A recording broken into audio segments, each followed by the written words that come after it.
Bienvenue sur ma chaîne YouTube. Aujourd'hui, ce sera une vidéo commentée accélérée.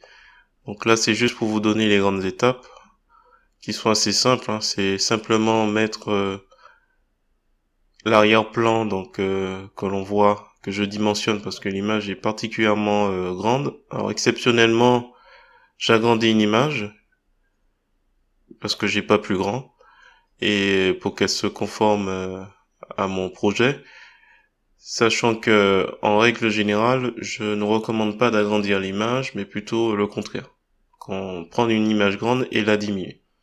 Donc là, il n'y a rien de compliqué, hein, c'est simplement que je retaille, et après, une fois que j'ai retaillé, recadré l'image arrière-plan, la scène, je cherche avec teinte et saturation la meilleure teinte pour correspondre. Donc je vais mettre pour cela de l'environnement, donc je vois que c'est un petit peu rose, et quitte à forcer un peu le trait pour le sol, comme on peut le voir.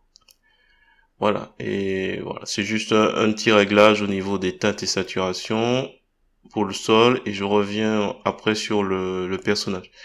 Sachant qu'il faut pas trop jouer, alors je commets l'erreur, c'est que je joue énormément dessus, alors qu'il faut jouer une seule fois et pas trop tirer dessus, quitte à faire un grand plan sur le bras pour mieux voir les changements et être sûr qu'on dégrade pas l'image.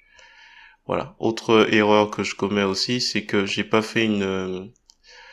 mis en échelle, j'ai pas agrandi l'image de façon équilibrée, donc il a fallu que j'ajuste encore un petit peu. Voilà, c'est tout pour moi. Je vais faire une dernière vidéo sur le projet et puis ce sera tout. Donc c'est pas un tuto comme d'habitude puisque là il n'y a pas grand chose à dire. Voilà, la dernière étape, c'est je diminue le personnage pour le placer un peu mieux dans l'environnement et je vais rajouter une ombre, donc avec un calque que je déforme avec l'outil perspective.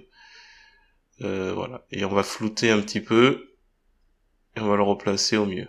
Voilà. J'espère que cette petite vidéo commentée accélérée vous a plu. Si c'est le cas, je vous remercie de me mettre un pouce vers le haut et de me laisser un commentaire. Et n'hésitez pas également à vous abonner à ma chaîne pour voir d'autres contenus de ce genre. Et sur ce, je vous dis à bientôt, soit sur GIMP, LibreOffice ou Gmic.